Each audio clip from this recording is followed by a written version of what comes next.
Okay,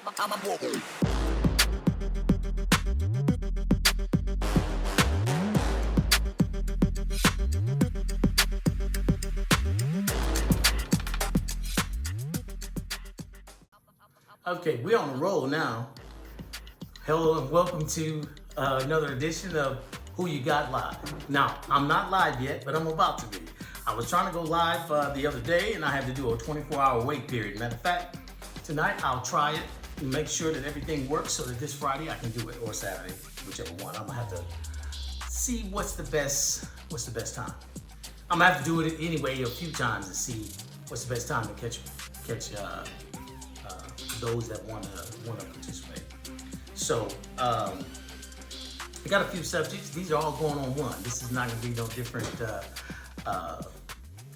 subjects. This is all sports related because this is the Who You Got channel and we're talking sports here.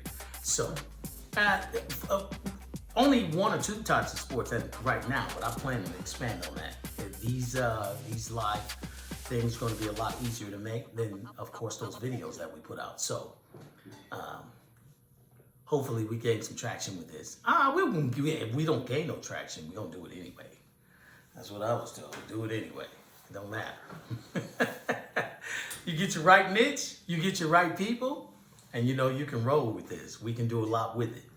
That being said, the first topic I'm going to talk about today is the second round of the playoffs. Now, I wanted to make this last night because I wanted to say, aha, I told you.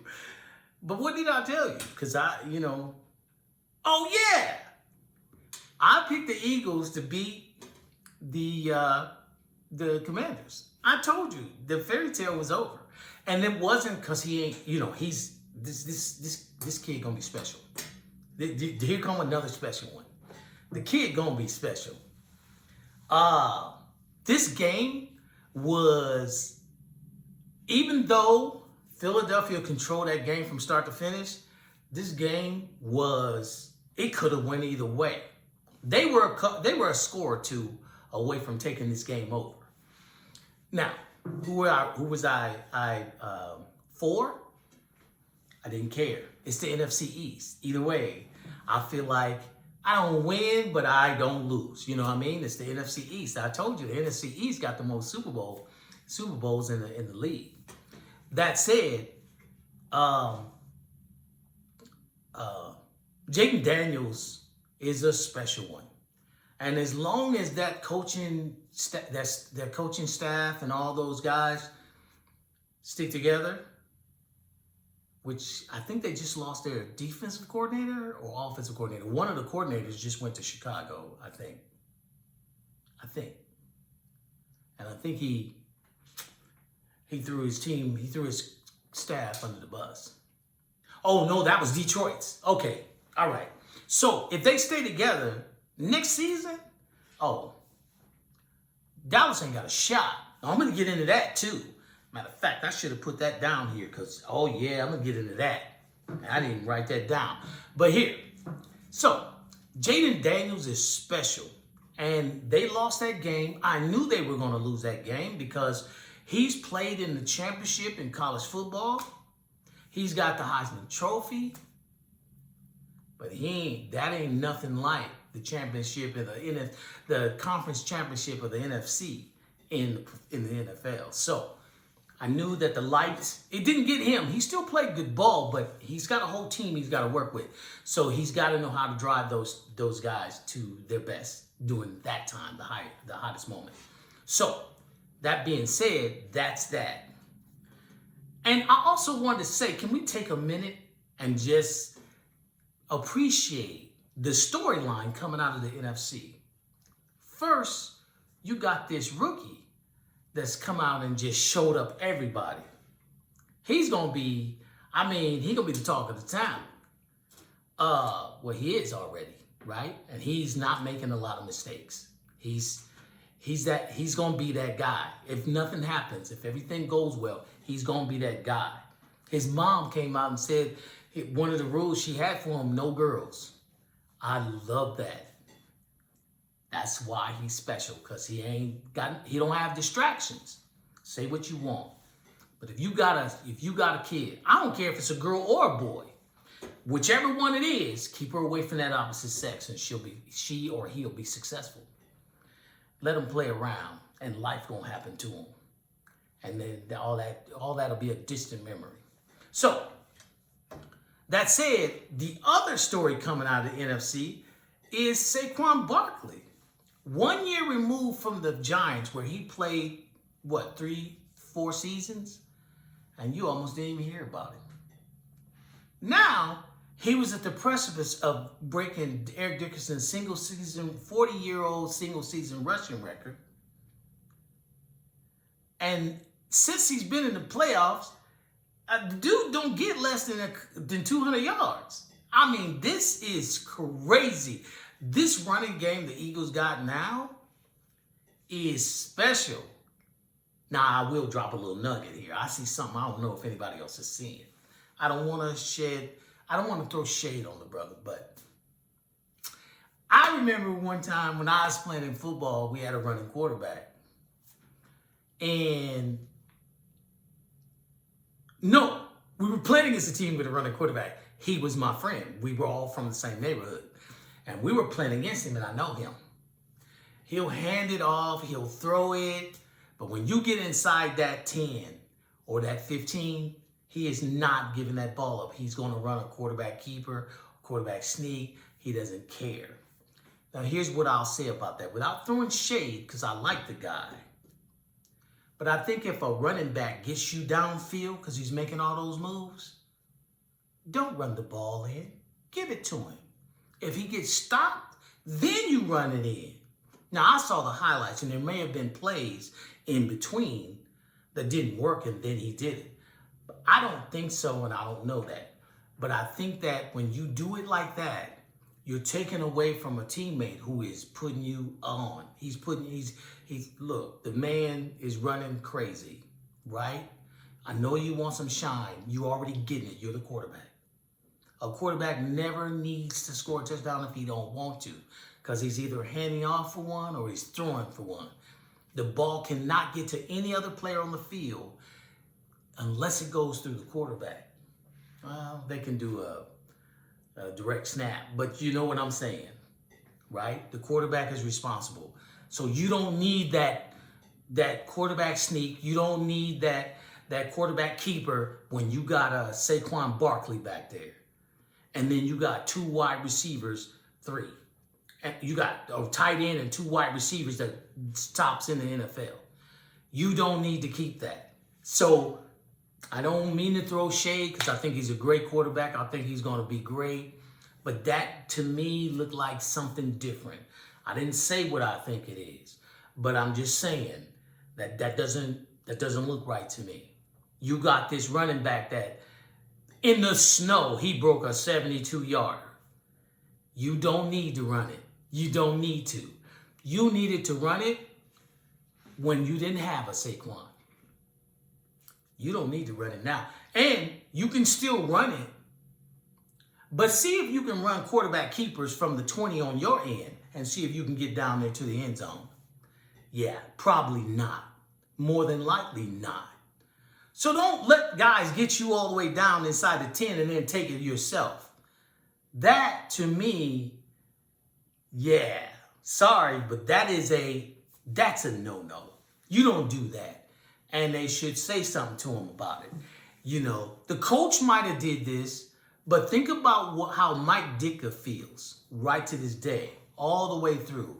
He went to the Super Bowl, Chicago's first Super Bowl. They were a dominant team. They dominated that whole game. And the one person that didn't get a touchdown put in the most work over a career.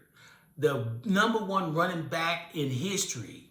He had first and goal. He had second and goal. He never gave Walter Payton the ball. This is the guy that got you there.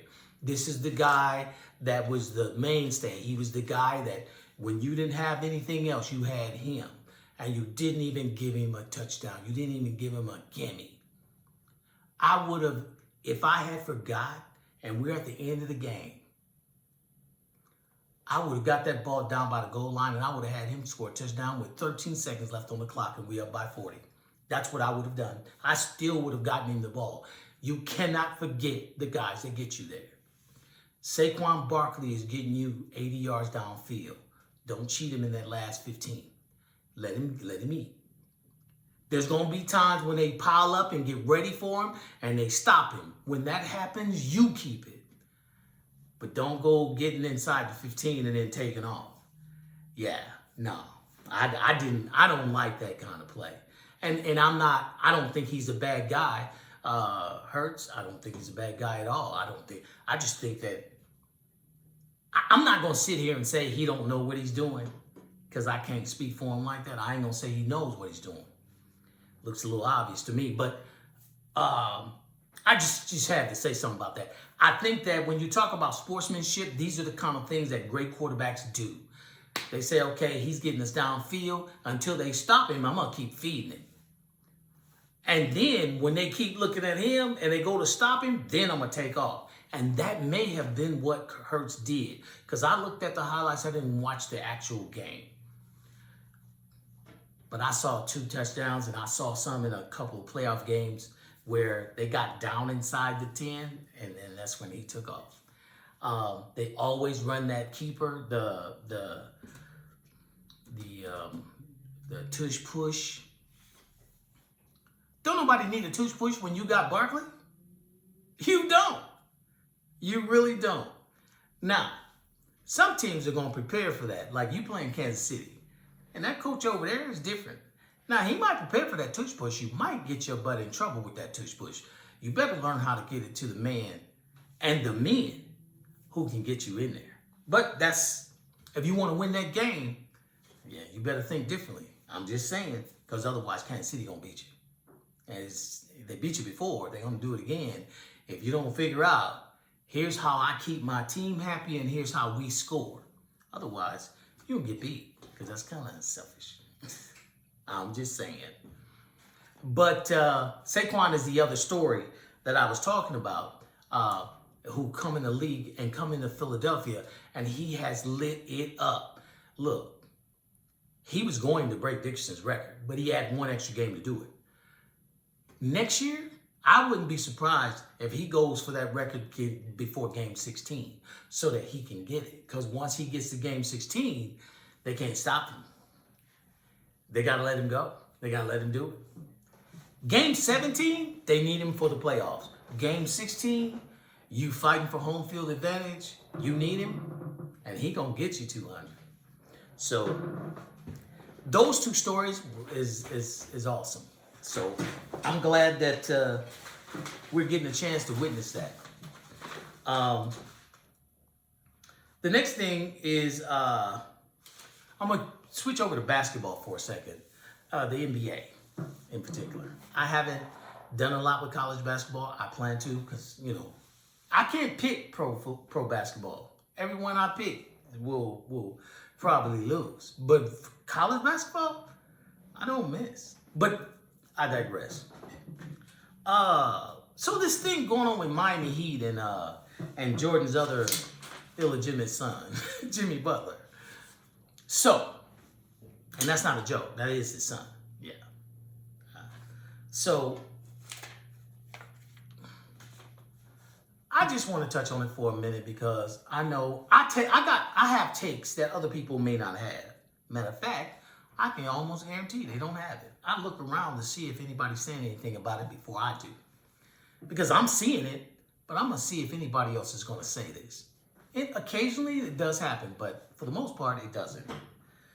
This thing between Miami Heat and Butler is getting super ugly and messy, and it looks like a I own you situation. It doesn't look like contract negotiation issues. It doesn't look like behavior issues. I mean, there are, but most teams, when they don't like a player, he's doing outlandish things, they just trade him. So what is the Heat doing by keep suspending him now? He walked out of a practice, so they suspended him indefinitely. So what you're doing by suspending him is making sure that, 1, you can affect his pay, and 2, he can't go anywhere else because you're not trading him. Put him on the trading block. Why are you playing power games with him? He obviously don't want to be there. And you obviously don't want to make him happy. So y'all not seeing eye to eye. Why don't they just let him go? And why don't the NBA step in? Why don't the league step in and say, okay, you can't just keep suspending a player and costing him money. If that's what you're going to do, then y'all have to come to an agreement. There needs to be some arbitration. There needs to be something that handles this, because this looks like a Pat Riley power trip. That's what it looks like. And I'm not saying Spolster. I'm saying Pat Riley. This looks like a Pat Riley power trip. And that's one of my favorite coaches. But this looks like a power trip on his part. He don't act the way you want him to. These basketball players ain't played for the same team more than 3 years. So you get rid of him. He already been in 2-3 teams. Why didn't they suspend him and hold him? You knew what you was getting when you got him, because he left Minnesota. There were some issues there. I don't think it was all his fault. But they got rid of him. He went to Philly. There were some issues there. So now he's in Miami and there's issues there. What are you suspending him for? This is not a high school player. This is a professional basketball player. I'm not saying pay him, but there's another team that may have better chemistry. There's another team that might want to pay him. There's another team that might want to do the things he wants to make him happy. You're suspending him. You're playing power trip. You're playing power games. I don't know why ESPN hasn't jumped all over there. The only time I see is Shaq and making it all Butler's fault. Listen, we're not all created equal, and sometimes when somebody have a problem with a team, it can't always be the way you would have handled it. Oh, he didn't have to do. No, you don't know what that man is going through. You don't know what that deal is. You ain't in that negotiation room. I don't care if you played.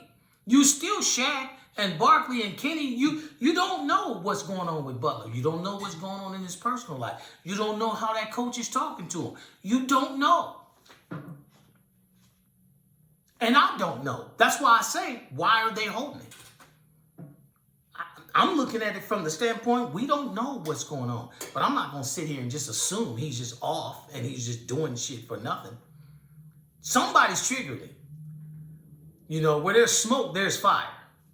So, release it. That's you know, I'm going to close it on that one.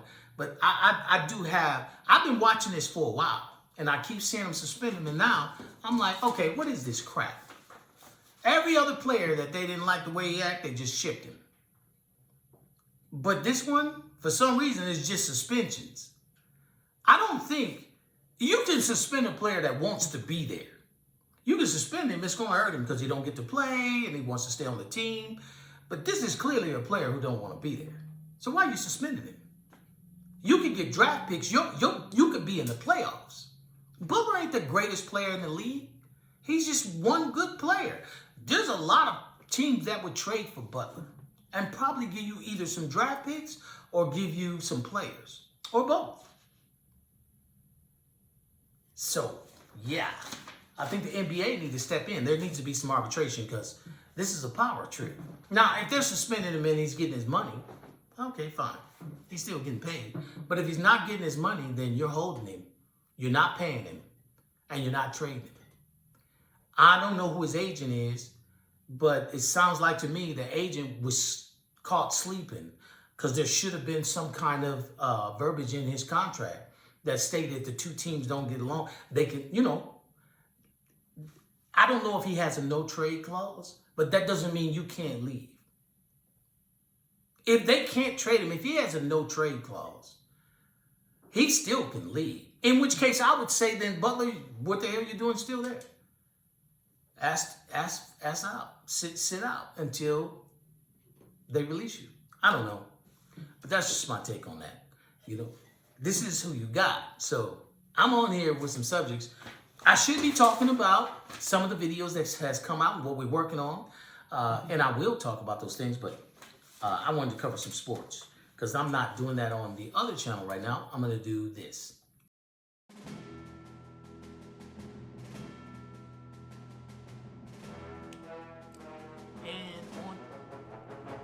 I need to say before I forget that